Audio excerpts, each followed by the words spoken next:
The sound that woke Emma Olivia was not loud, was soft, careful, almost polite. A floorboard breathed under a small foot. Then another. In the dark, at 2 in the morning, that sound landed like a hand on her heart.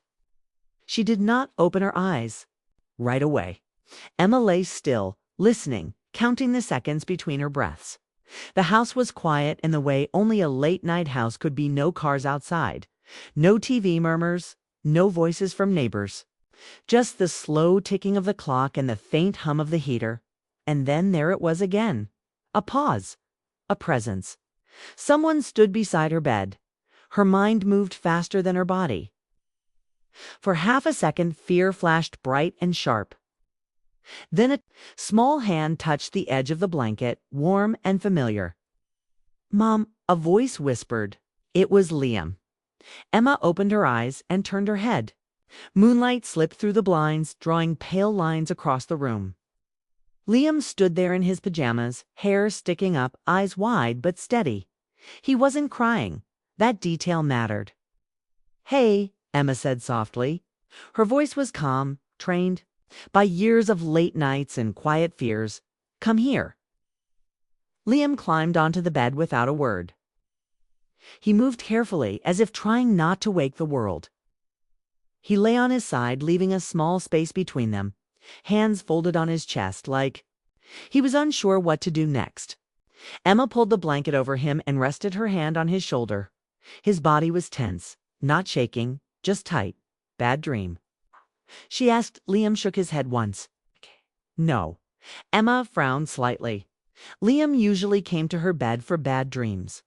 Storms too, or when the house felt too big. But tonight felt different.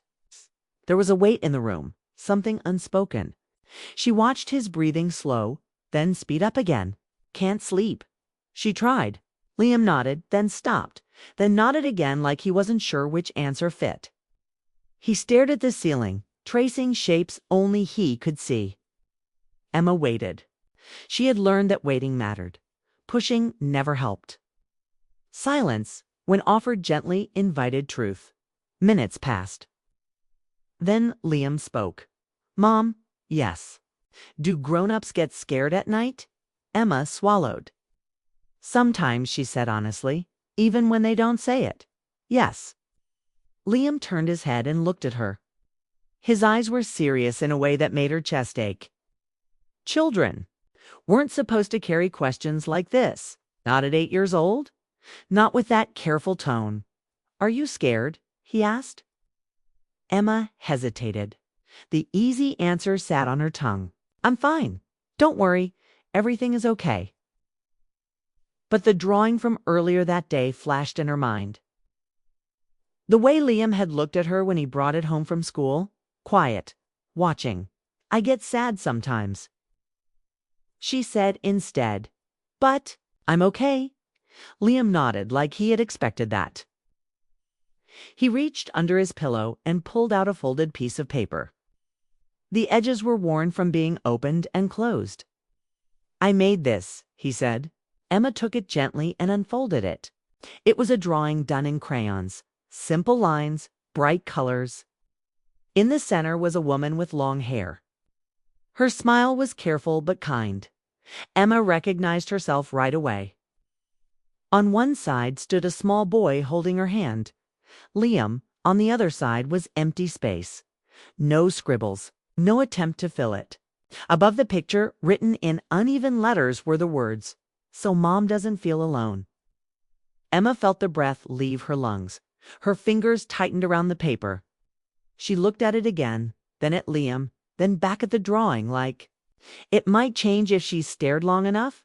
"You think I'm alone?" she asked softly. Liam shrugged, but his mouth tightened. "You don't talk much at night," he said. "You stare at the window. Okay. And you don't laugh like you used to."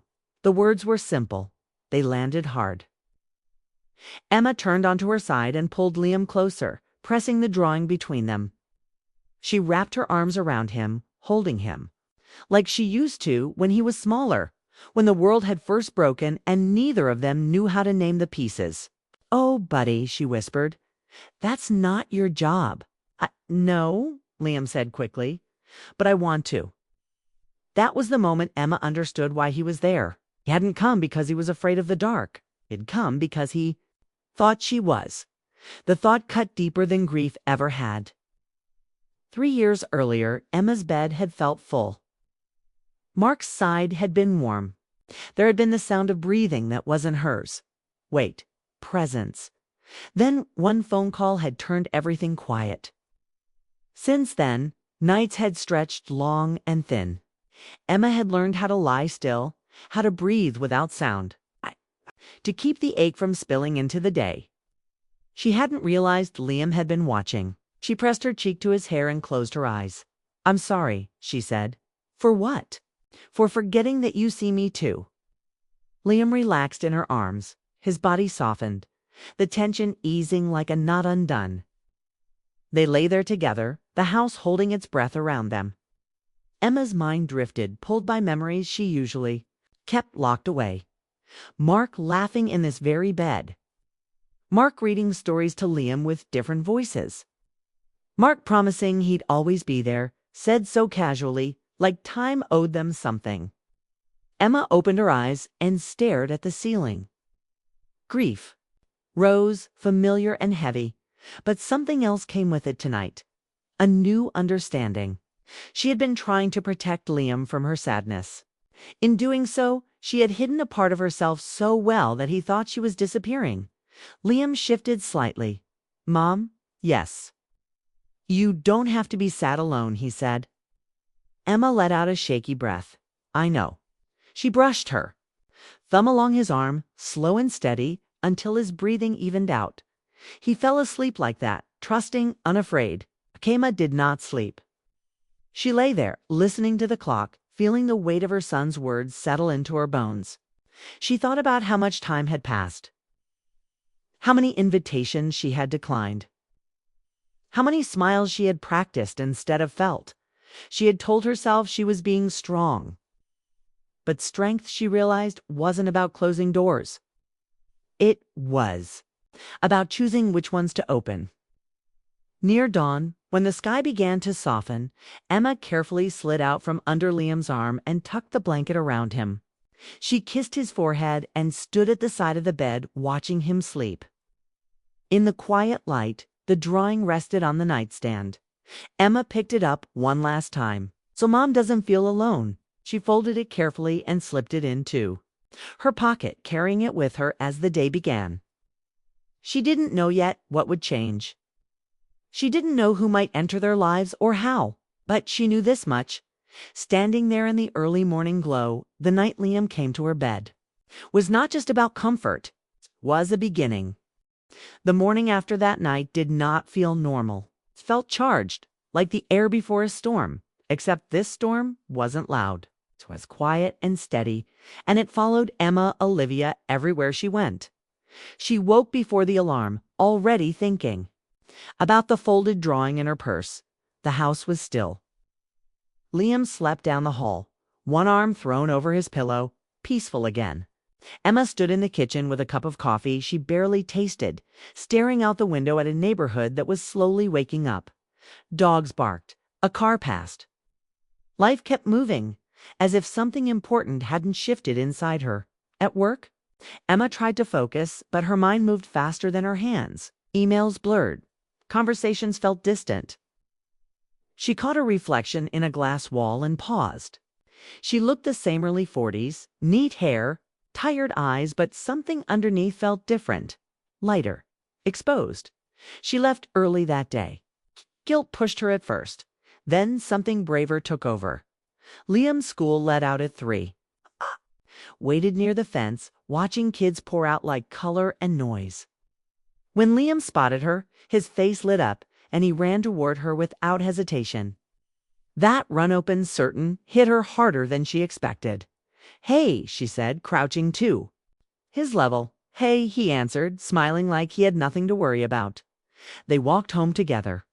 Liam talked about spelling tests and a class pet. Emma listened, really listened, instead of nodding through the words. When they reached the house, Liam stopped on the porch. "Mom." He said yes. "You're walking faster today." Emma laughed softly. Is that a good thing? He nodded. Yeah. That night after dinner, Emma suggested the park. Liam raised his eyebrows, surprised but excited. They went just before sunset, the sky wide and soft, the air cool enough to wake the skin. Liam ran for the swings like he always did. Emma sat on a bench and watched him pump his legs. Higher and higher, his laughter carrying across the playground. She felt present in a way she hadn't in a long time. Busy day? The voice came from her left. Emma turned, startled. Daniel stood there, hands in his jacket pockets, expression easy. He looked the same as always, tall, familiar, but now she noticed the small details, the lines near his eyes, the warmth in his smile. Always, she said. They talked while Liam played, about work, about school schedules, about nothing important. Daniel listened the way people rarely did anymore, without checking a phone, without rushing to respond. You seem lighter, he said at one point. Emma considered lying. Instead, she said, I feel lighter. Liam ran back, breathless. Stopping between them, he looked from Daniel to his mother. Mom, he said, almost accusing, you're smiling. Emma froze for a second, then laughed. I guess I am. Daniel smiled too, not pushing, not asking for more. That night after Liam went to bed, Emma sat alone on the couch. The house felt different. Not full, not empty. Just open. She held the drawing in her hands again, reading the words like a promise. She thought about Mark, about love that had been real and deep and gone too soon. She thought about how grief had taught her to survive, but not how to live. The next few weeks passed quickly. Emma and Daniel crossed paths more often. Conversations grew longer. Walks stretched past sunset. Nothing dramatic happened, nothing rushed. But something steady formed in the space between them. Liam noticed everything. One night, as Emma tucked him in, he studied her face. You don't stare at the window anymore? He said. Emma paused. Do I stare at you instead? He smiled. Yeah, life didn't become perfect. Emma still had hard days. She still missed Mark, but she stopped believing that moving forward meant leaving something behind. She learned that love could be added, not replaced. One evening, months later, a storm rolled in fast. Thunder cracked close. Liam ran to Emma's room without thinking, climbing into her bed like he used to. Emma held him, steady and calm. It's okay, she said. I know, Liam answered. I just like being here. Emma smiled into the dark. She realized then that the night Liam came to her bed had not been about fear or sadness. It had been about connection, about a child reminding his mother that hearts were meant to be shared, not hidden. Outside, the storm passed. Inside, everything felt exactly where it was supposed to be.